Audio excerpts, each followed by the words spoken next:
हाँ भाई, good morning. देखो, हम गैसियस स्टेट या गैसीय अवस्था के बारे में डिस्कशन कर चुके थे भाई। अब इसके बाद में एक छोटा सा टॉपिक और है तुम्हारा, लिक्विड स्टेट या द्रव अवस्था। ठीक है ना, उसके बारे में थोड़ी चर्चा अपन कर लेते हैं अभी। तो देखो ध्यान से,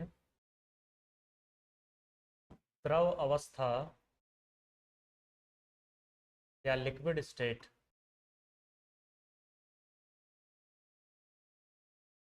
में जो अपने पॉइंट हैं उनके बारे में थोड़ा सा डिस्कशन कर लेते हैं। तो देखो, द्रव अवस्था या लिक्विड स्टेट में सबसे पहला जो आपका पॉइंट है वो है द्रवों की संरचना से संबंधित है या स्ट्रक्चर ऑफ लिक्विड से संबंधित है। इसमें बेसिकली आपकी दो तीन थ्योरीज या सिद्धांत चलते हैं जिसके आधार पर गैस लिक्विड का जो है स्ट्रक्चर समझाने की कोशिश की गई है, संरचना उसका समझाने की कोशिश की गई है। ठीक है ना, जैसे एक तो इसमें लिक्विड को जो है गैस का ही एक एक्सटेंडेड फॉर्म माना जाता है, एक थ्योरी तो ये चलती है। तो एक सामान्य सिद्धांत है, एक नॉर्मल थ्योरी है ये। फिर इसके पश्चात इसमें एक बर्नौल की थ्योरी चलती है और एक जो है आयरिंग का सिद्धांत चलता है भाई। ठीक है ना, तो इन कुछ थ्योरीज के बारे में अपने को जो है बात करनी है। तो सबसे पहले आप क्या कहेंगे? ऐसी अवस्था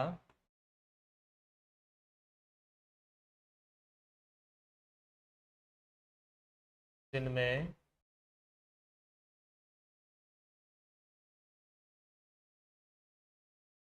अंतराण्विक आकर्षण बल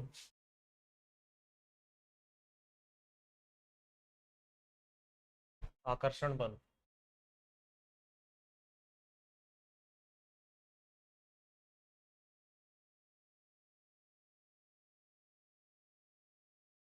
ठोस अवस्था से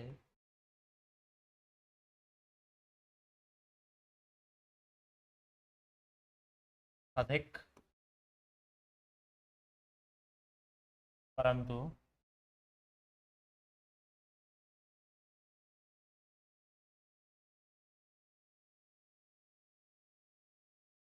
अवस्था से कम, परंतु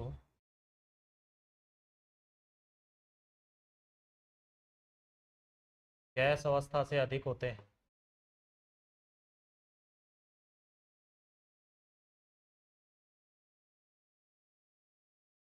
अधिक होते हैं।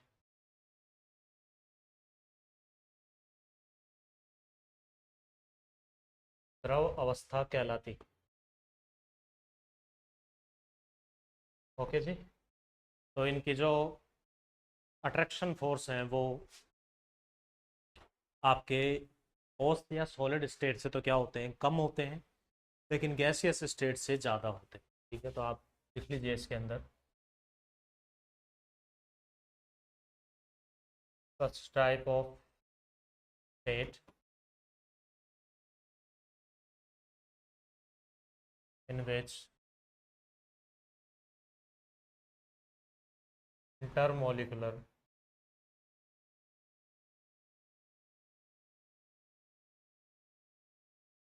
attraction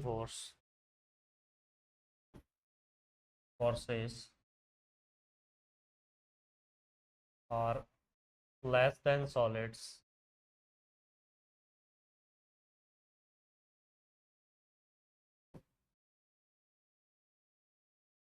and more than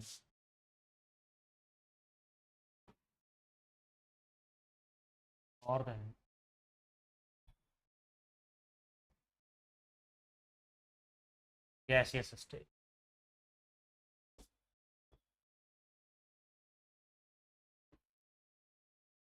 known as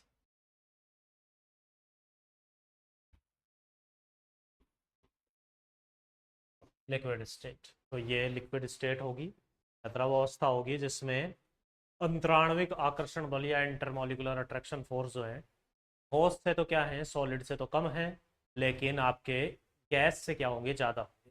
ठीक है, ये इसका एक जर्नल सा डेफिनेशन थी। अब इसके बाद में जो है अपन इसके मेन जो टॉपिक है उन पर डिस्कशन करना स्टार्ट करते हैं। तो पहला जो आपका इसमें रहेगा वो है द्रवों की संरचना।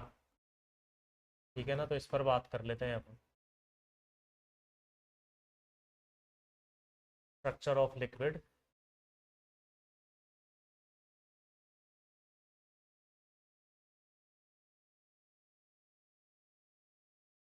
द्रवों की संरचना, स्ट्रक्चर ऑफ लिक्विड्स। तो ध्यान से सुनो भाई। द्रवों की संरचना में पहला एक सीधा सा आपको याद रखना है कि द्रव जो है वो गैस का एक्सटेंडेड फॉर्म होती है या विस्तारित स्वरूप होती है। बस आप इसको इस तरह से याद रख लो। द्रव अवस्था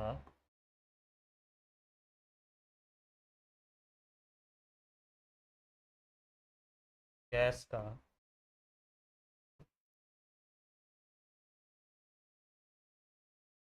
विस्तारित स्वरूप होती है।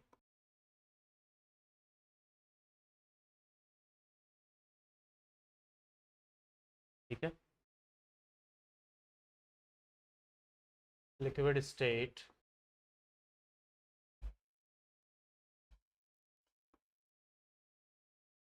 is considered as extended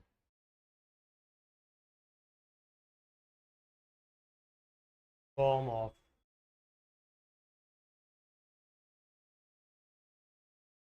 gaseous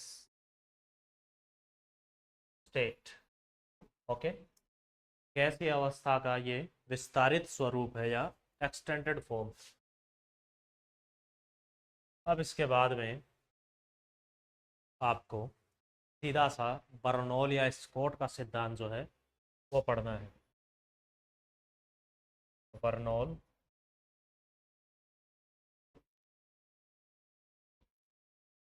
Scott का सिद्धांत।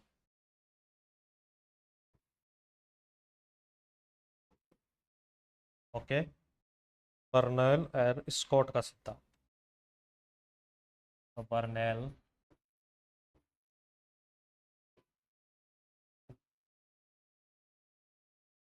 And Scots theory.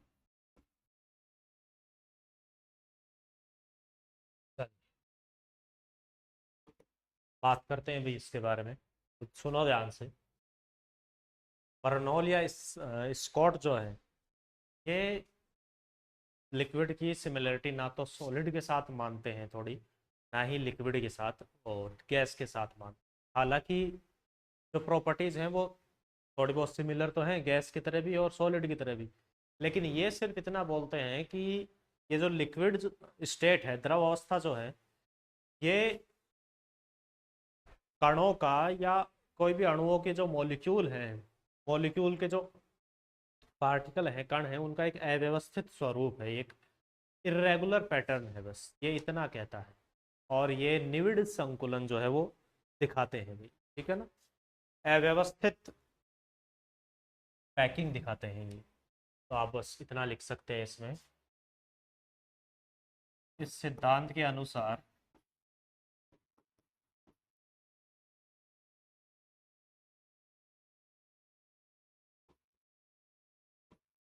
सिद्धांत के अनुसार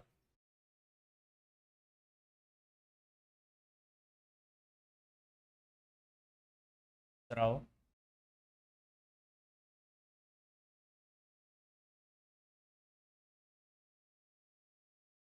अणुओं की एक अनियमित व्यवस्था है। इरेगुलरली अरेंज्ड होते हैं बस। अनियमित व्यवस्था है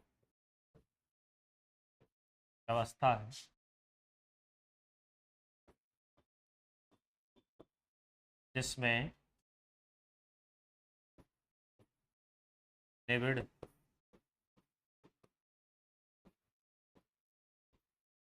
संकुलन पाया जाता है।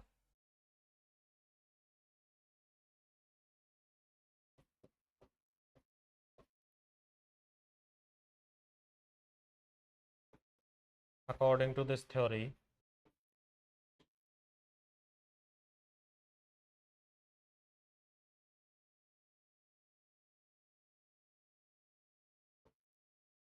liquids are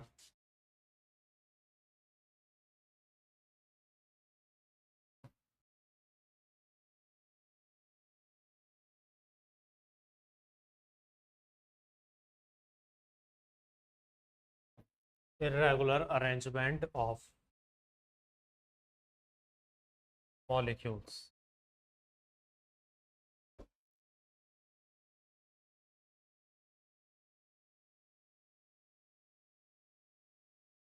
It also shows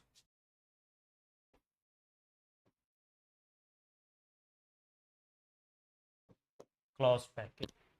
okay, तो ये इरेगुलरली अरेंज्ड होते हैं, अनियमित रूप से ये व्यवस्थित होते हैं भाई, और इनमें निबिड़ संकुलन या क्लोज पैकिंग जो है वो पाई जाती है। ठीक है,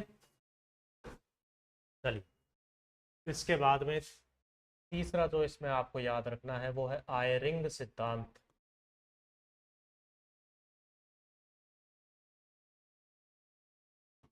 आयरिंग थ्योरी, ठीक है भाई।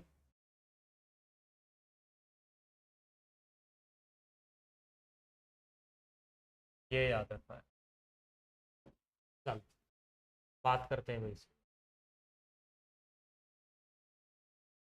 तो देखो आयरिंग सिद्धांत क्या कहता है। आयरिंग थ्योरी ये कहती है कि जो आपका लिक्विड होता है इसमें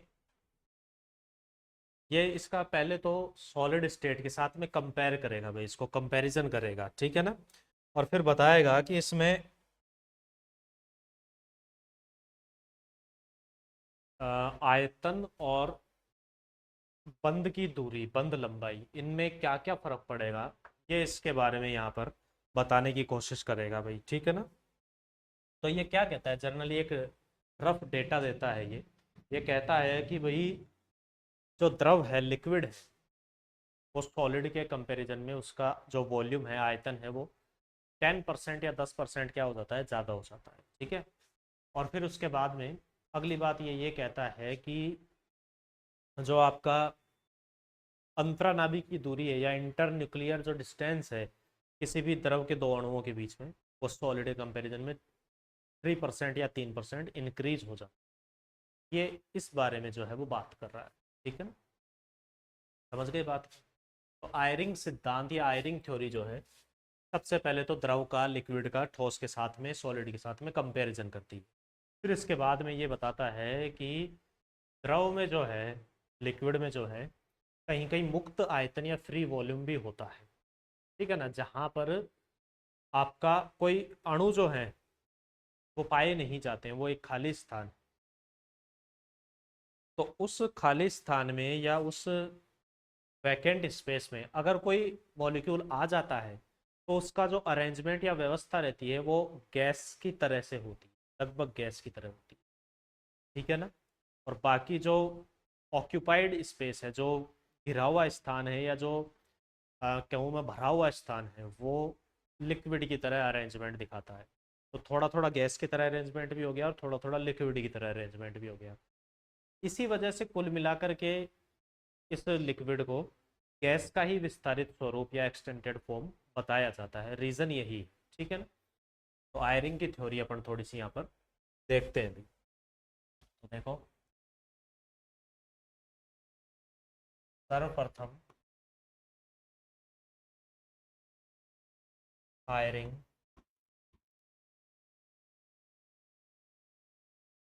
ठोस के साथ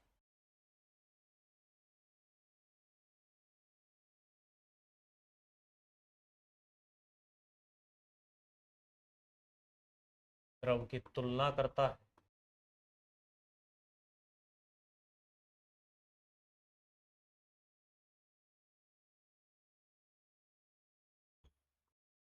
यह बताता है कि द्रव में ठोस की अपेक्षा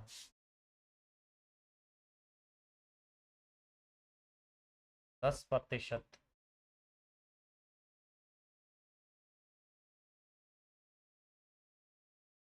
अधिक आयतन होता है,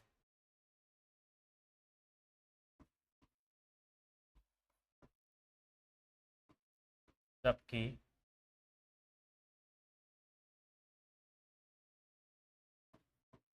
अंतर्नाभिकीय दूरी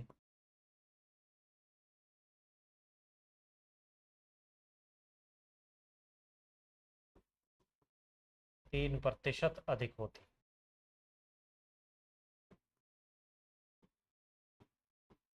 ओके, फोर्स की अपेक्षा 10% ज़्यादा वॉल्यूम है और इंटरन्यूक्लियर डिस्टेंस भी 3% अधिक होती है। तो आप लिख लेंगे, या पहले यहीं इसकी गैसीय अवस्था के साथ भी तुलना कर दें। आप कहेंगे इसके बाद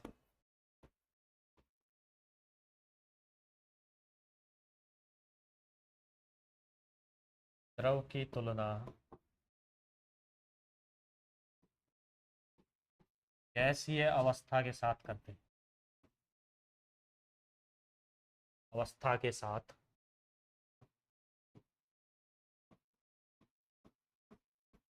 करते हैं के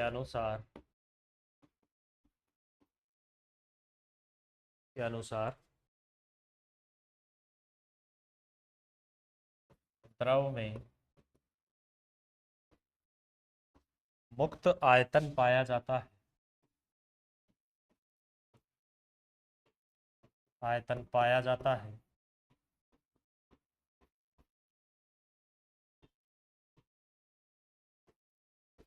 जिसमें अणु नहीं होते।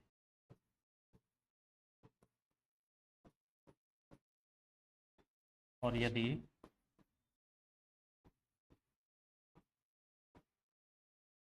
अणु पाए जाते हैं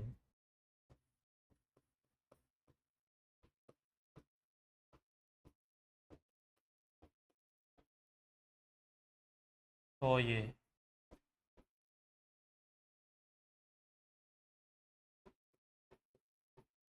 गैस की तरह गैस की तरह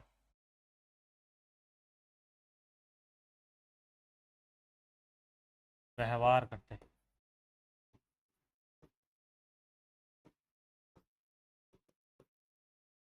अर्थात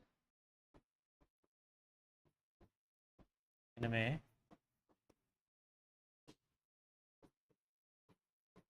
अव्यवस्था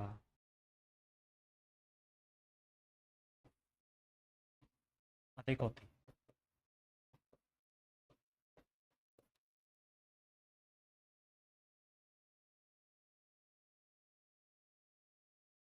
मुक्त आयतन बराबर VL minus VS upon VL, ये होता है। ठीक,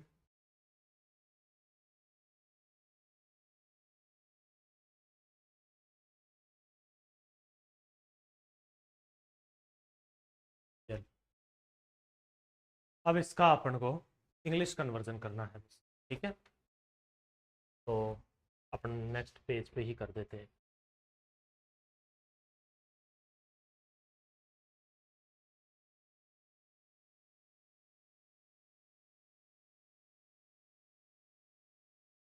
लिख लो इसको, तो इंग्लिश कन्वर्जन इसका दूसरे पेज पर ही कर देंगे। तो first of all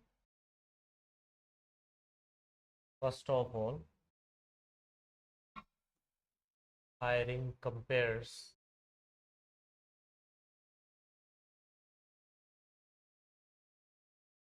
liquids with solids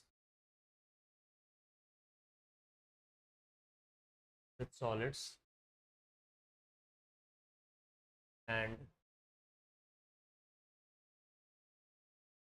this theory says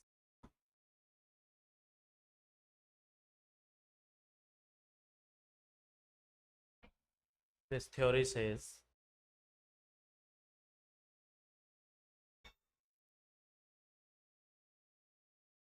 liquids have 10% and 3% more volume and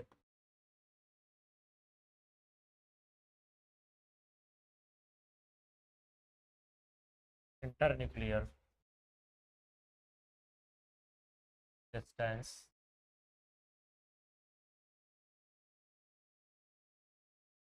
then solid respectively.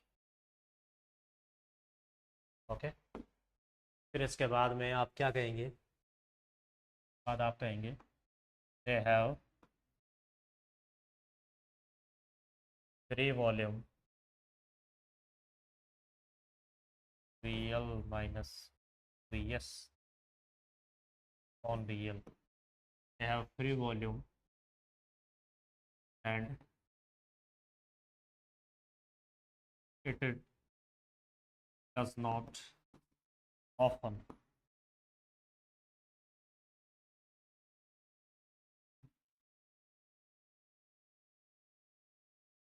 contains molecules.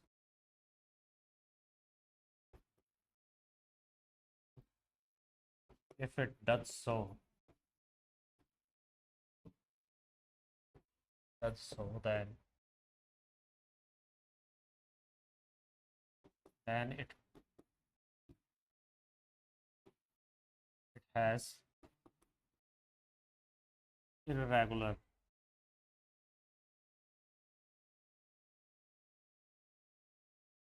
arrangement like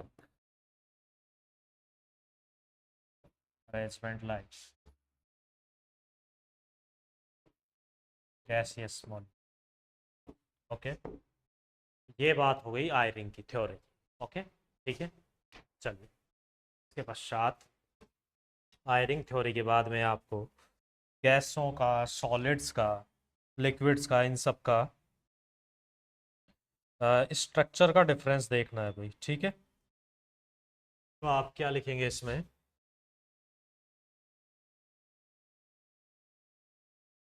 द्रव, गैस और ठोस अवस्था की तुलना.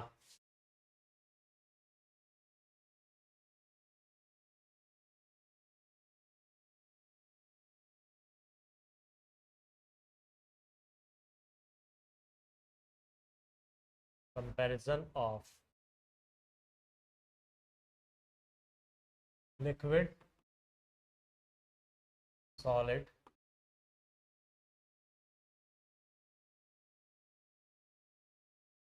And gaseous. Okay, liquid, solid और गैसियस स्टेट की कंपैरिजन करी जाएगी. चलिए देखते हैं. यहाँ पर आप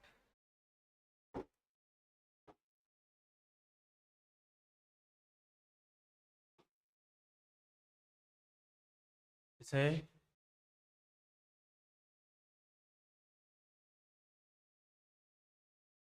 बांट लीजिए. चल देख, यहाँ लिख देते हैं अपन लिक्विड, यहाँ लिख देते हैं सॉलिड, यहाँ लिख देते हैं गैस. अब देखो भाई, पहला पॉइंट, तो लिक्विड में आप कहेंगे सबसे पहला, इनमें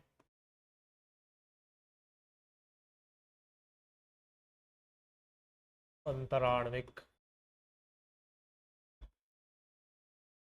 आकर्षण बल गैस और ठोस के मध्यवर्ती होते हैं.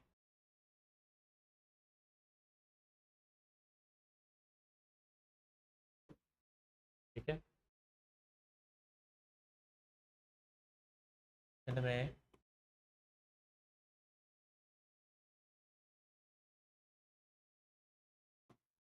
अंतराण्विक आकर्षण बल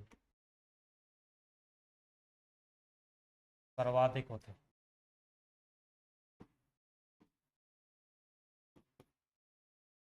ओके, यहाँ आप क्या लिख सकते हैं, न्यूनतम. और अगर पूरा लिखना चाहे तो इसी लाइन को बना लीजिए भाई, इनमें अंतराण्विक आकर्षण बल न्यूनतम होते हैं. ठीक है, आप लिखेंगे they have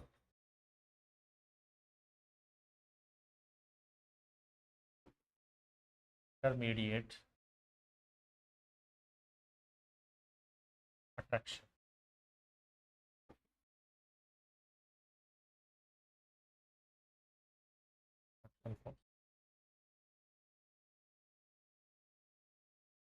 अट्रैक्शन फोर्स में आप लिखेंगे मैक्सिमम, यहाँ आप लिख लेंगे मिनिमम। ओके, चलिए इसके पश्चात और आगे देख लेते हैं।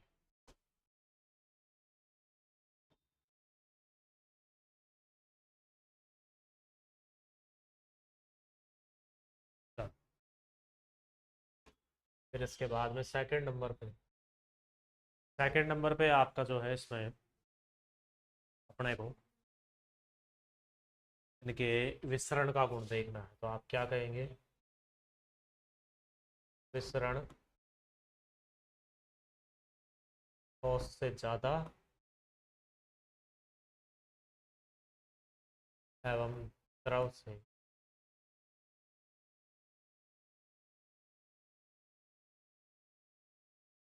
कम होता है।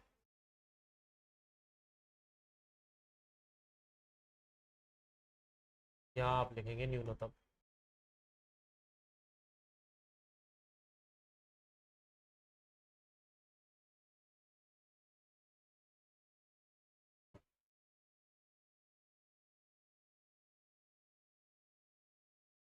यहाँ न्यूनतम होगा भाई विसरण, ठीक है, क्योंकि तो सॉलिड है, बहुत ज़्यादा अट्रैक्शन फोर्स से जुड़े हुए हैं, तो विसरित होते ही नहीं है। तो यहाँ आप लिखोगे अधिकतम, मैक्सिमम। आप यहाँ लिखेंगे they are diffused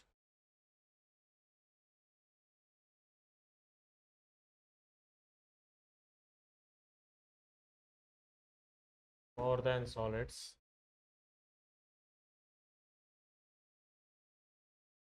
less than liquids। यहाँ आप लिख देंगे मिनिमम। ओके, यहाँ आप लिख देंगे मैक्सिमम।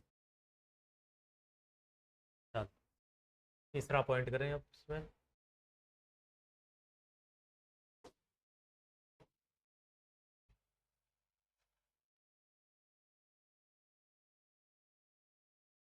चलिए, तीसरा पॉइंट, तो देखो इनमें अणुओं की व्यवस्था या अरेंजमेंट देखा जाए, तो इसमें आप कहेंगे अणु अव्यवस्थित होते हैं, अव्यवस्थित होते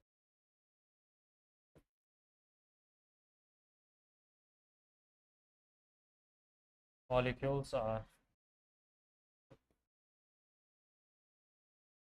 irregularly arranged। जबकि यहाँ क्या है, यहाँ आप लिखेंगे सर्वाधिक व्यवस्थित।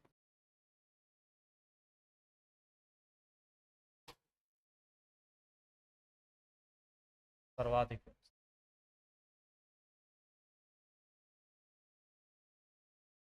हाईली रेगुलर अरेंज्ड, ठीक है। और गैस में सबसे ज़्यादा डिसऑर्डर्ड या सबसे ज़्यादा अव्यवस्थित रहेंगे, तो आप यहाँ लिखेंगे सर्वाधिक अव्यवस्थित, ठीक है ना। सर्वाधिक अव्यवस्थित या मैक्सिमम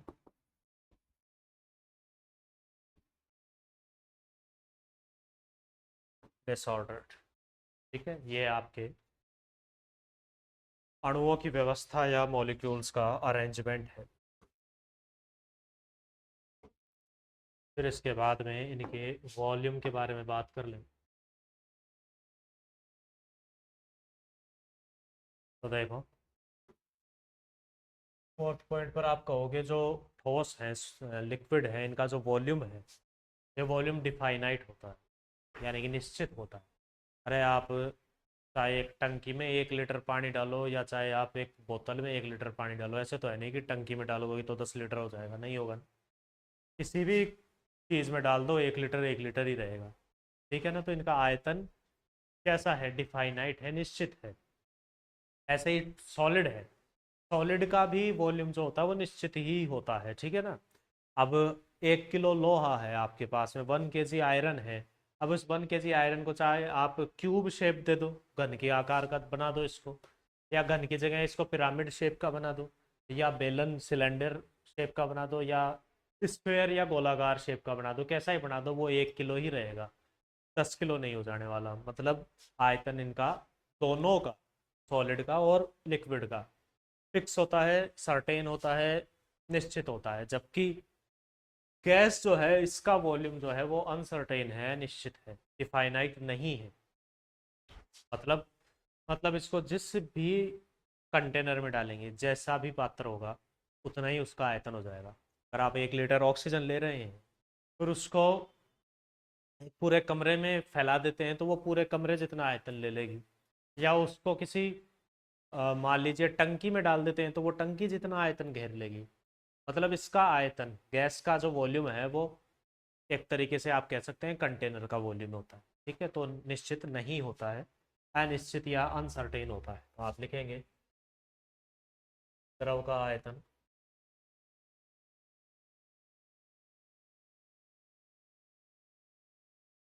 निश्चित होता है।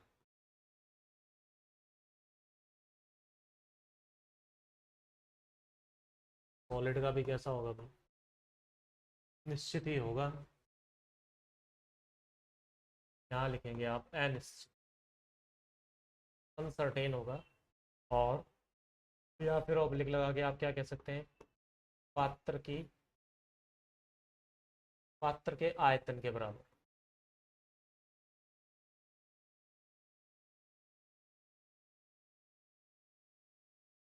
ठीक है।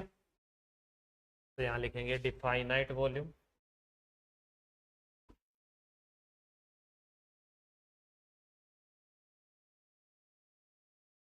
यहाँ भी डिफाइनाइट ही है भी। यहाँ जो है अनसर्टेन है, मतलब अनिश्चित है, या फिर equal to the volume of container, container या पात्र के आयतन के बराबर होता है। ओके। पांचवा पॉइंट, पांचवा पॉइंट है आकृति। आकृति इनकी अनिश्चित होती है।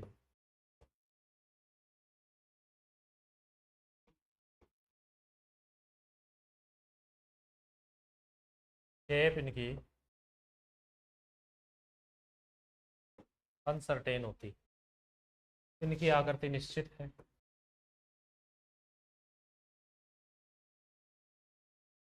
सर्टेन शेप है। और गैस की आकृति भी अनिश्चित है।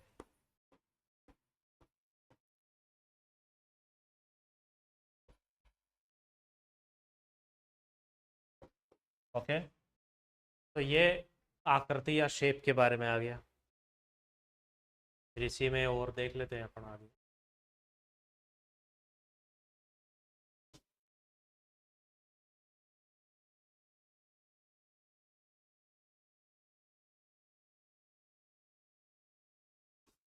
आगे जो है 6वें नंबर पर आप कह सकते हैं इनके घनत्व या डेंसिटी की बात करें, तो देखो लिक्विड का जो डेंसिटी है गैस से ज़्यादा है, सॉलिड से कम है।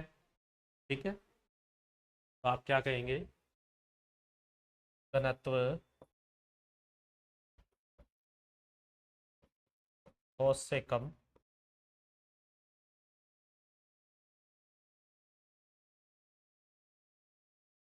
गैस से ज़्यादा। या आप लिखेंगे अधिकतम,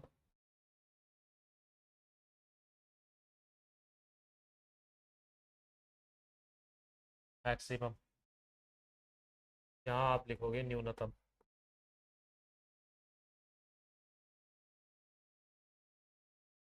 मिनिमम। ओके, तो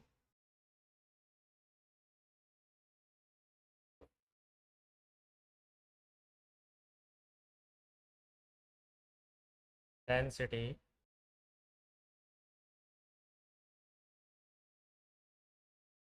डेंसिटी लेस देन सॉलिड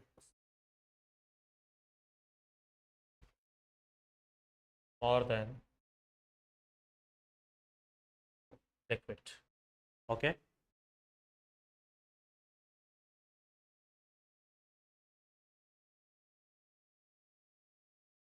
और यहाँ आप मैक्सिमम है, यहाँ मिनिमम। ठीक, तो ये कुछ प्रॉपर्टीज थी सॉलिड, लिक्विड और गैस की, जिनका कंपेयर अपने को करना था, वो पढ़ने कर लिया। अब इनके कंपैरिजन के बाद में नेक्स्ट जो अपने को इसमें देखना है भाई, वो है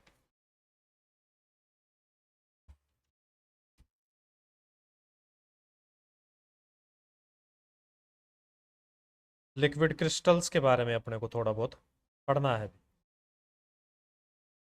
ओके, लिक्विड क्रिस्टल्स के बारे में अपने को देखना है।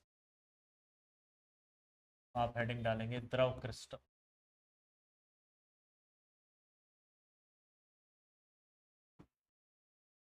अब सुनो एक बात, आपके सिलेबस में एक पॉइंट दे रखा है अंतराण्विक बल या इंटरमॉलिकुलर फोर्सेस, ये पॉइंट दे रखा है। अब इसमें जो इंटरेक्शन या जो फोर्सेस आ रहे हैं वो सारे अपन ने जब कोवलेंट बॉन्ड वाली यूनिट अपन पढ़ रहे थे उसके अंदर डिस्कस कर लिए थे, वांडरवाल बॉन्ड के अंदर। ठीक है ना, यहाँ वही द्विध्रुव द्विध्रुव डाइपोल डाइपोल इंटरेक्शन आ जाएगी, डाइपोल इंड्यूस डाइपोल आ जाएगा, इंड्यूस डाइपोल आ जाएगा, तो वही सेम है, इसलिए वो आप उस यूनिट में कर लेना। ठीक है, यहाँ अपन वो टॉपिक देख लेते हैं जो अलग था। जैसे अब है लिक्विड क्रिस्टल, तो इसके बारे में ज़्यादा सिर्फ अपने को पहले तो इसका एक क्या देखना है, आउटलाइन देखना है कि क्या होता है। ठीक है, और फिर उसके बाद में अपने को सॉलिड, लिक्विड और लिक्विड क्रिस्टल इनका कंपेयर करना है। तो देखो लिक्विड क्रिस्टल क्या है, कभी कभी क्या होता है कि जैसे आप किसी सॉलिड या ठोस को आप पिघलाते हैं, उसको मेल्ट करते हैं, तो ये लिक्विड में चेंज होने की बजाय एक गाढ़े लिक्विड में या टर्बिड आविल द्रव के अंदर ये चेंज होता है। ठीक है ना, गाढ़े लिक्विड में, अपारदर्शी लिक्विड के अंदर चेंज हो जाता है, नॉन ट्रांसपेरेंट। ठीक है, फिर और आगे गर्म करते हैं तब जा करके ये किस में चेंज होता है, लिक्विड में। तो ये एक बीच की एक ट्रांजिशन स्टेट या संक्रमण अवस्था ही होती है।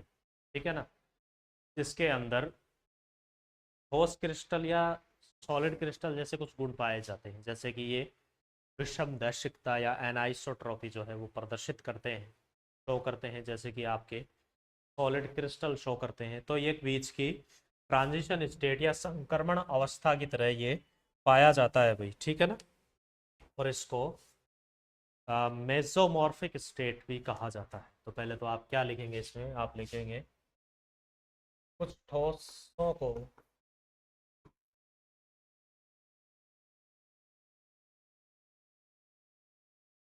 गर्म करने पर,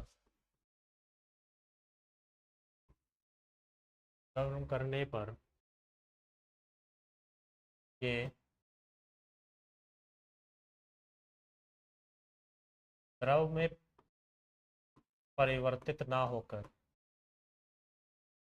द्रव में परिवर्तित ना होकर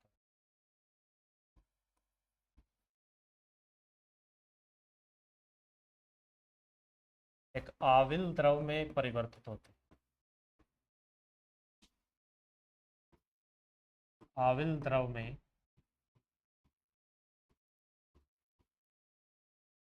परिवर्तित हो जाते हैं,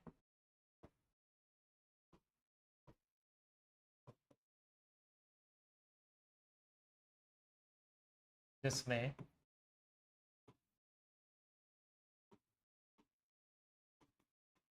ठोसों की तरह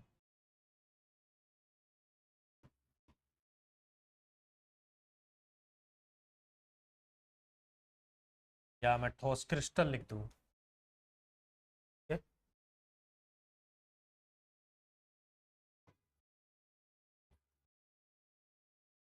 ठोस क्रिस्टल की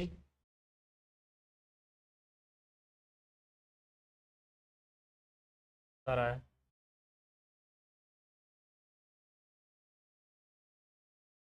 आप कहेंगे, ठोस क्रिस्टल की तरह विषम दैशिकता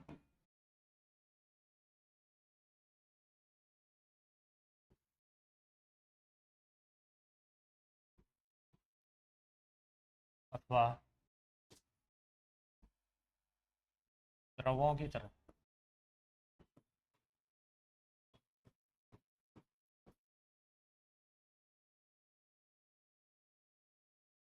शांता पाई जाती।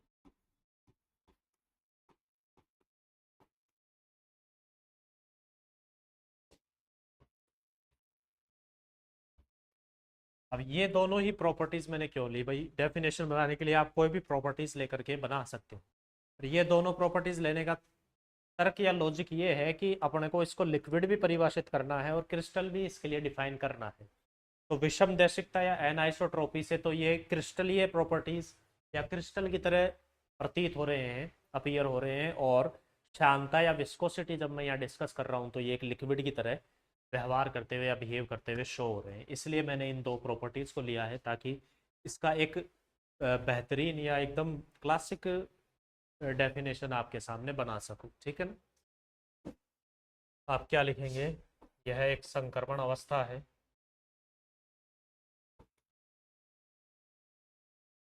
संक्रमण अवस्था है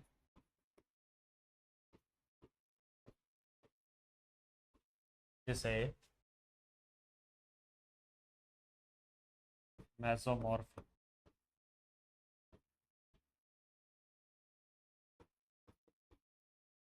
अवस्था भी कहते हैं।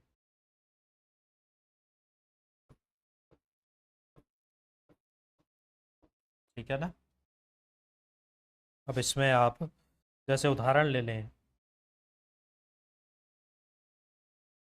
कोलेस्टेरॉल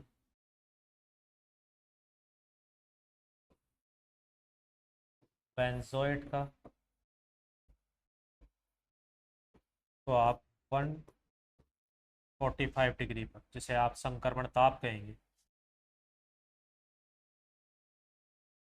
संक्रमण ताप कहेंगे 145 डिग्री पर, ये कोलेस्ट्रॉल बेंजोइट ही रहेगा रहने को तो।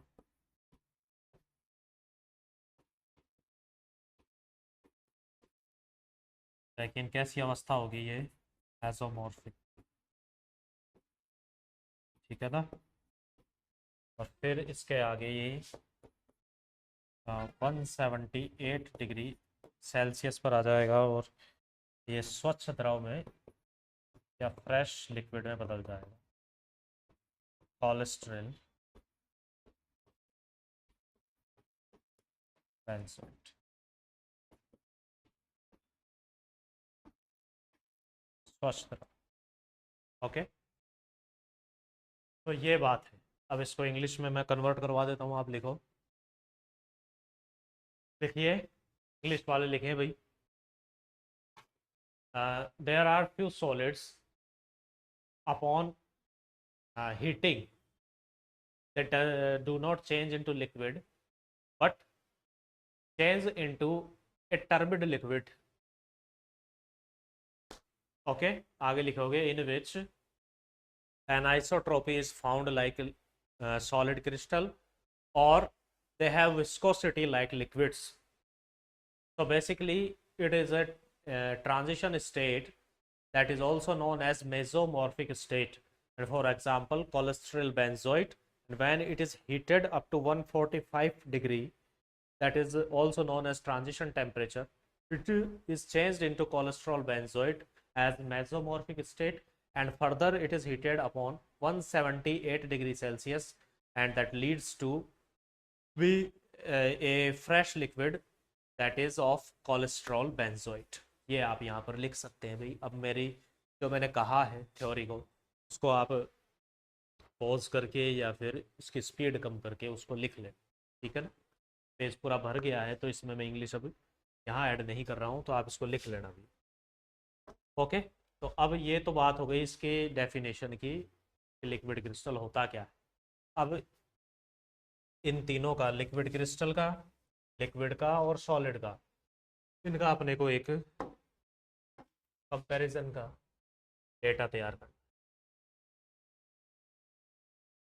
ओके, तो देखो यहाँ लिख लो आप ठोस, सॉलिड,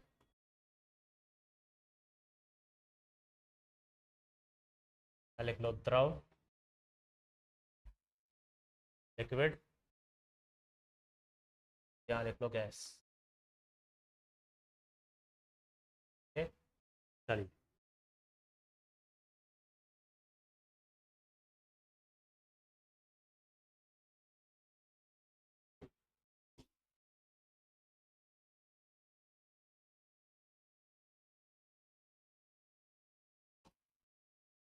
चलिए करें बात। देख, सबसे पहले गुण है गतिशीलता।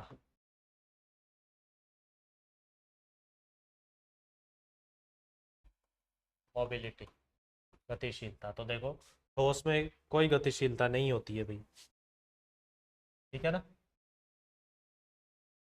तो इनमें आप लिख दो अगतिशील।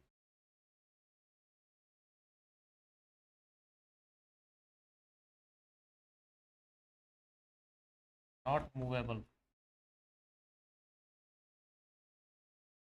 फिर यहाँ आप लिखेंगे ये गतिशील होते हैं भी।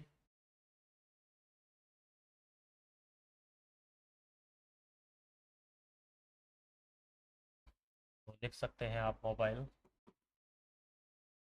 ये भी गतिशील होते हैं। होता ही है ना, लिक्विड को आप अगर यूँ हिलाओगे डुलाओगे गतिशील रहेंगे। इसको आप भी तरफ क्रिस्टल लिखिए ना, लिक्विड क्रिस्टल है ये, गैस, वो गैस नहीं, वो द्रव आपका द्रव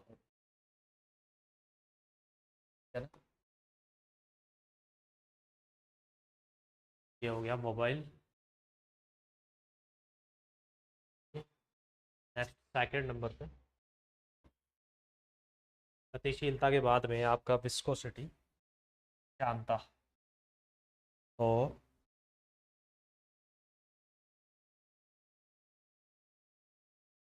सबसे पहले तरलता देख लेते हैं इसकी,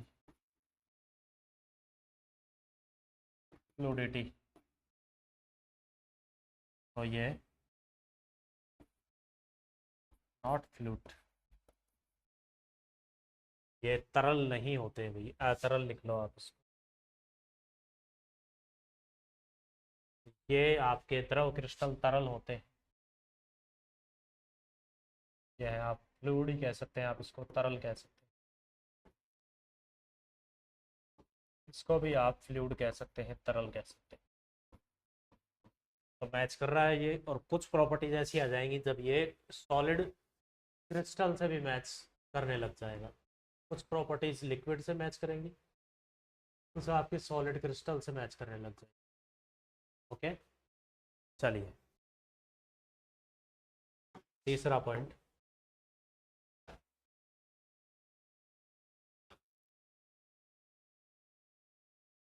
तो तीसरा पॉइंट है आपका, ये नॉन विस्कस होते हैं, अश्यान। ओके, ये होते हैं आपके विस्कस श्यान, और ये भी विस्कस ही होते हैं,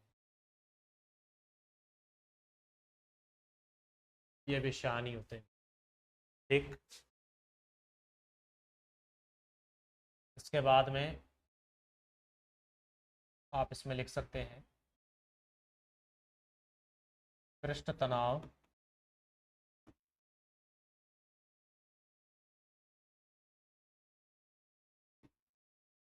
नहीं रखते, डोंट हैव सरफेस टेंस।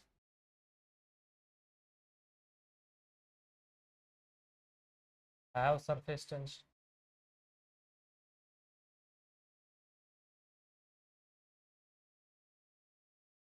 फिर तनाव होता है भाई इनमें।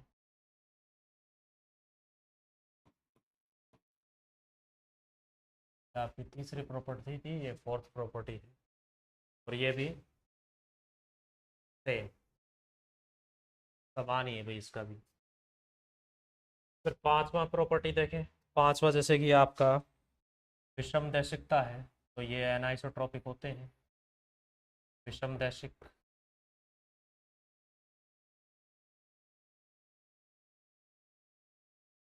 एनाइसोट्रॉप, और ये भी क्रिस्टल लगा हुआ है वर्ड, इसलिए ये भी एनाइसोट्रॉप ही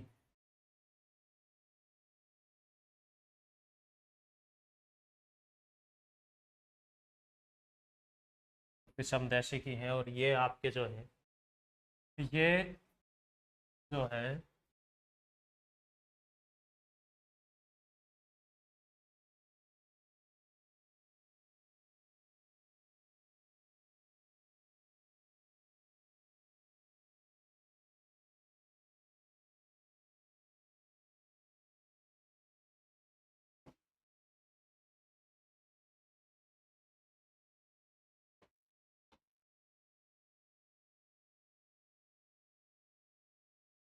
ये समदैशिक होते हैं भैया।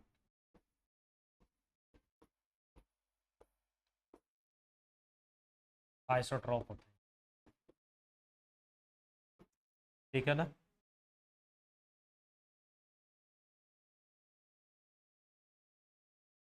उसके बाद में आएगा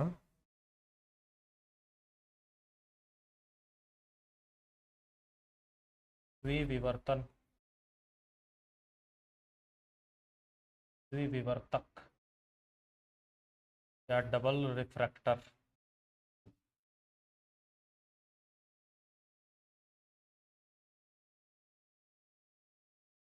ये भी आपके द्विविवर्तक ही होते हैं।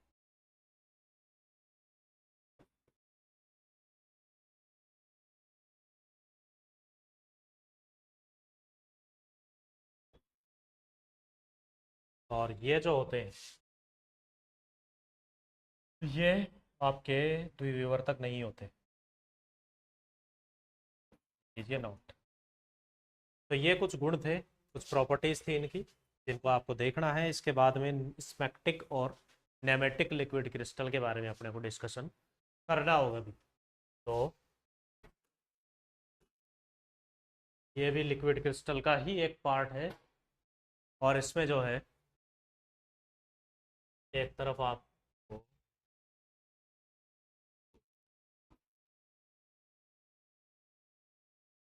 इतना है स्पेक्टिक,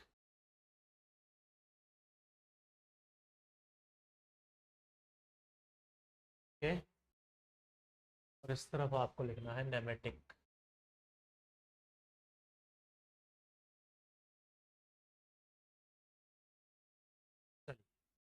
अब सबसे पहला, स्पेक्टिक में देखो परतीय संरचना पाई जाती है। कैसी? लेयर्ड लाइक स्ट्रक्चर होती है इसमें। तो आप इसमें लिखेंगे परतीय संरचना।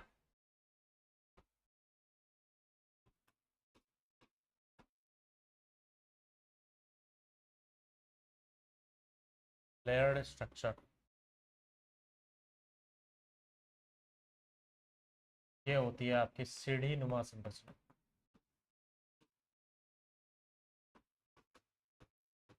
ठीक है ना, सीढ़ी जैसी संरचना होगी आपके नेमेटिक की, ठीक है।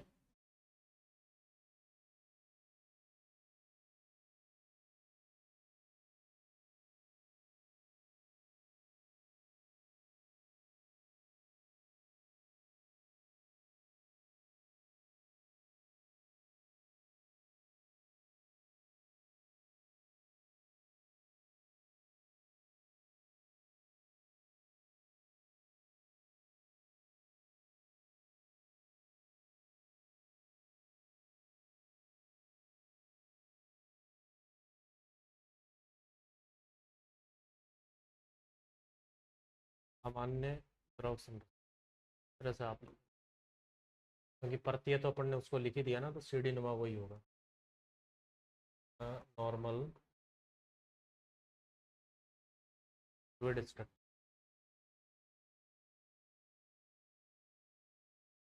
इसको आप सीढ़ीनुमा कह सकते, लैडर लाइक। सेकेंड नंबर, इनमें द्रव का प्रवाह सामान्य नहीं होता, असामान्य द्रव प्रवाह।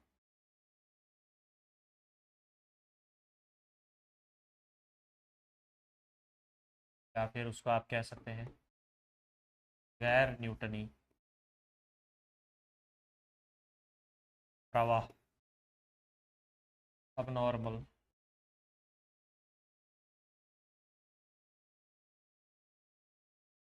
लिक्विड फ्लो, या फिर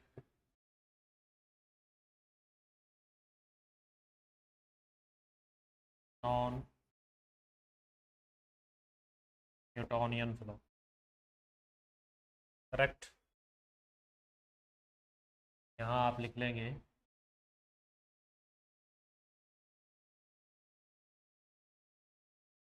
सामान्य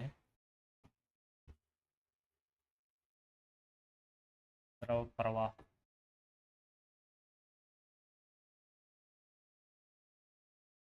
नॉर्मल लिक्विड फ्लो। ओके, या फिर आप इसको लिख सकते हैं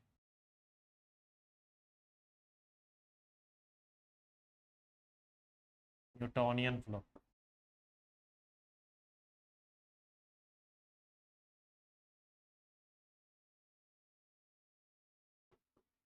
न्यूटोनियन प्रवाह के पश्चात तीसरा पॉइंट, इसके बाद जो है आप इसमें लिख सकते हैं भाई,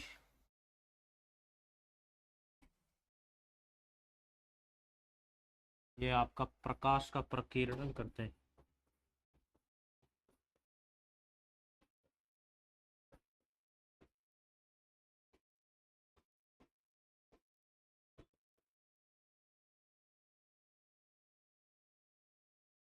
स्कैटर लाइट,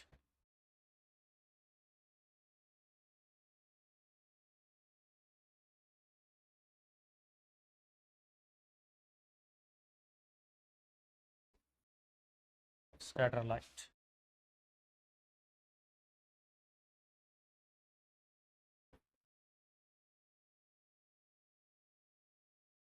प्रकीर्णन यहाँ पर जो है वो नहीं होगा भाई, ठीक है ना।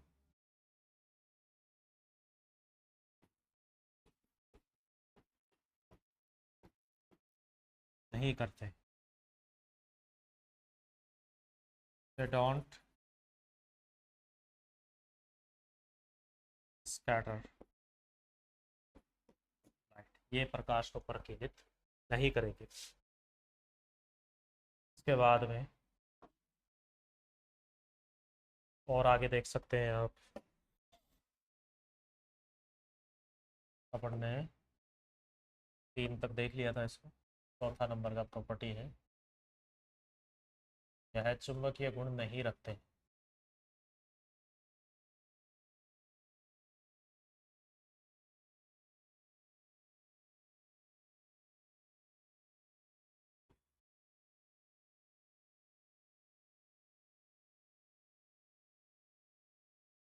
डोंट हैव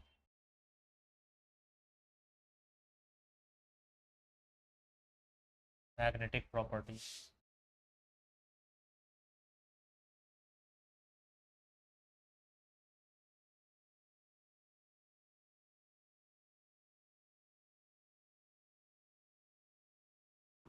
चुंबकीय गुण रखते हैं।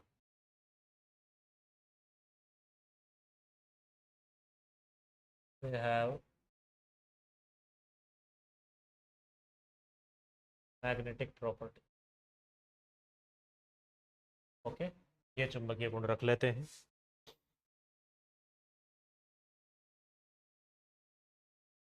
तो के बाद में आप कहते हैं इसमें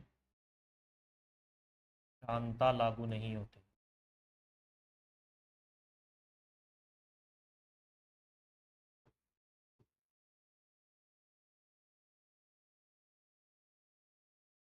यहाँ आप लिखते हैं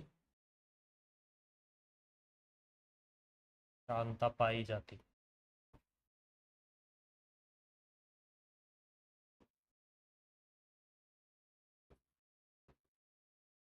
विस्कोसिटी इज नॉट फाउंड,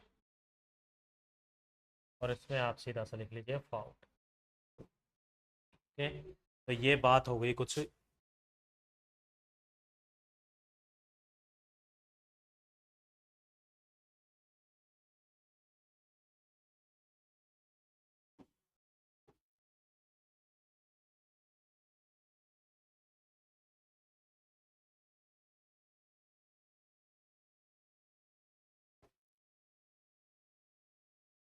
आपके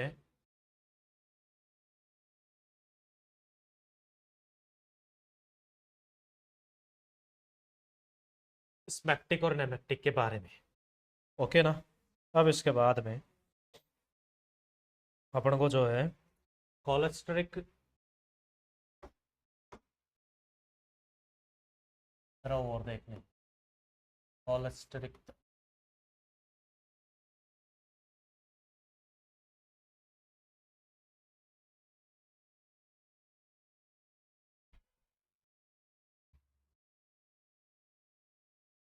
कॉलेस्टेरिक लिक्विड इनके बारे में बात करते हैं। तो देखो ध्यान से सुनो, जब कोई सॉलिड होता है उसे आप मेल्ट करते हैं तो होता क्या है, वो एक ऐसी स्टेट में पहुंचता है जिसमें नेमेटिक के गुण भी होते हैं, नेमेटिक प्रॉपर्टीज भी हैं, और उसमें स्मेक्टिक प्रॉपर्टीज भी। मतलब जैसे मान लो लेडर लाइक स्ट्रक्चर सीढ़ीनुमा संरचना ही बना रहा है और साथ में विस्कोसिटी या शांता भी प्रदर्शित कर रहा है। तो दोनों के मध्यवर्ती गुण इंटरमीडिएट प्रॉपर्टीज उसमें पाई जाती है, यानी कि स्मैक्टिक और नेमेटिक दोनों की प्रॉपर्टीज अगर पाई जाएं किसी लिक्विड क्रिस्टल में तो उसको कॉलेस्ट्रिक द्रव क्रिस्टल कहते हैं। ठीक है, और फिर जब उसको आप मेल्ट करोगे तो वो फिर एक सिंपल द्रव प्रावस्था में बदल जाएगा। तो आप क्या लिखेंगे इसमें?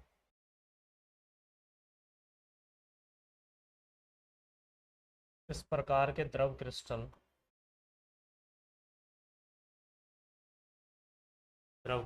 जो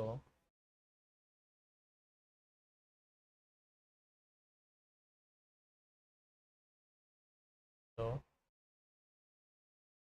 मैग्नेटिक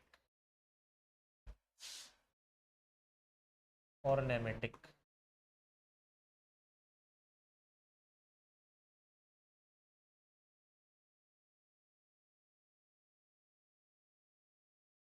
दोनों के गुण रखते हैं,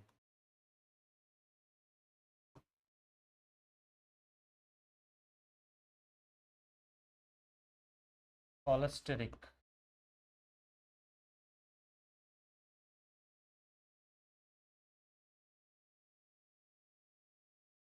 द्रव कहलाते हैं। ठीक है ना।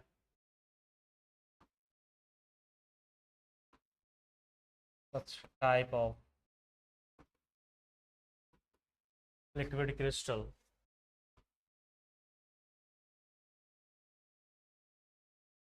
which have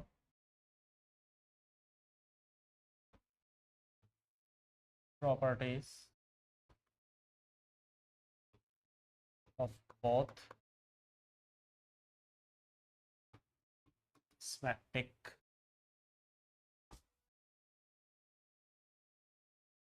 and nematic crystals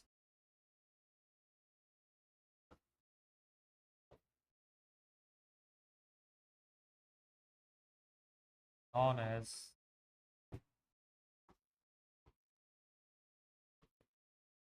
cholesteric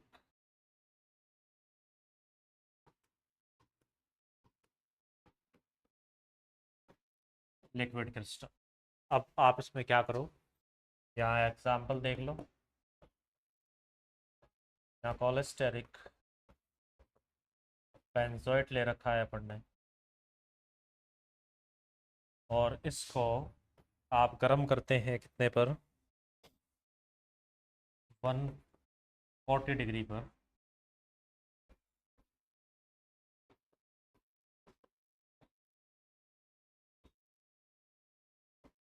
तो ये कॉलेस्टेरिक बेंजोएट में बदलेगा, जिसको आप क्या कह सकते हैं यहाँ पर, कॉलेस्टेरिक लिक्विड या कॉलेस्टेरिक अवस्था। और फिर 178 पर जो है इसको आप किस में बदल दोगे, कॉलेस्टेरिक बेंजोएट को नॉर्मल लिक्विड में।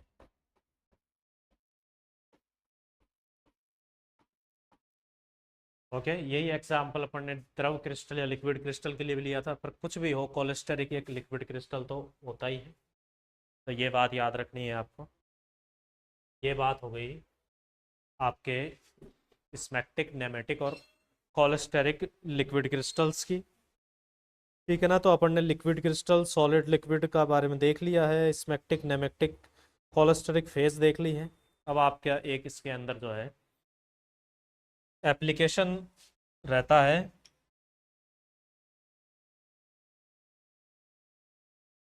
उसके बारे में अपने को बात करनी है। वो है आपका थर्मोग्राफी और 7 सेगमेंट से। आप लिख सकते हैं एप्लीकेशन,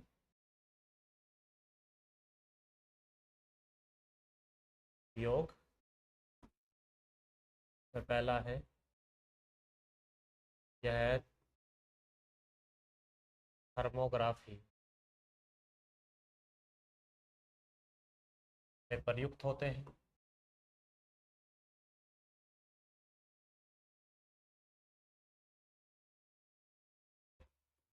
थर्मोग्राफी में प्रयुक्त होते हैं अर्थात इनके द्वारा इनके द्वारा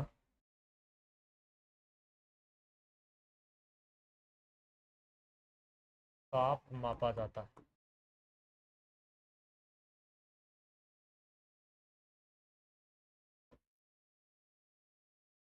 यह है ताप परिवर्तन पर परिवर्तन, रंग परिवर्तन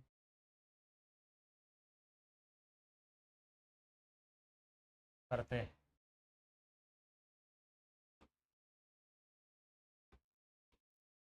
These are used in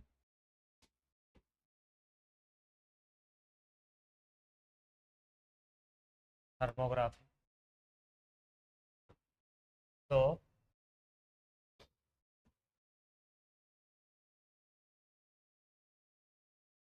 they measure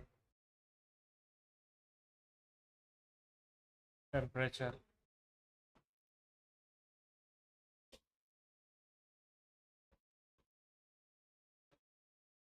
they show color,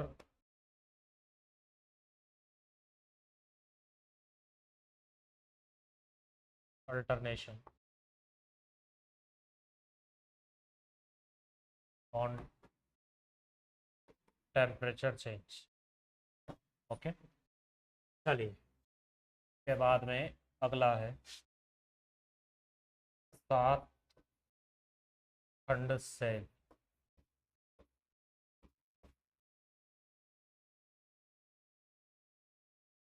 7 segment. इसमें क्या होता है, यहाँ 0 से 9 तक डिजिट लिखी हुई होती हैं और इसके 7 खंड होते हैं, ठीक है ना।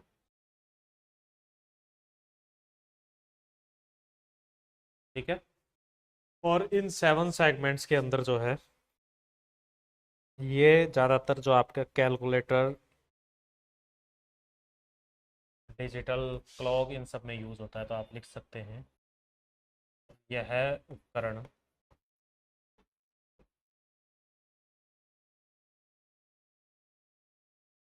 Calculator,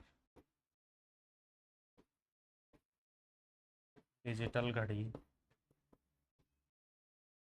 okay, petrol, diesel, metre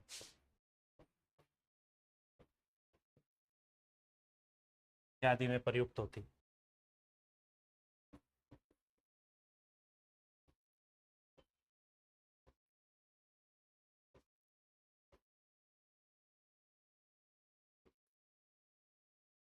This apparatus is used calculator,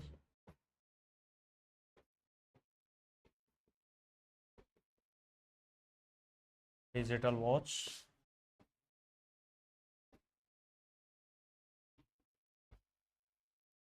diesel meter, etcetera, इन सब में इसको यूज किया जाता है। ओके, तो ये 7 सेगमेंट सेल था, 7 खंड सेल था भाई।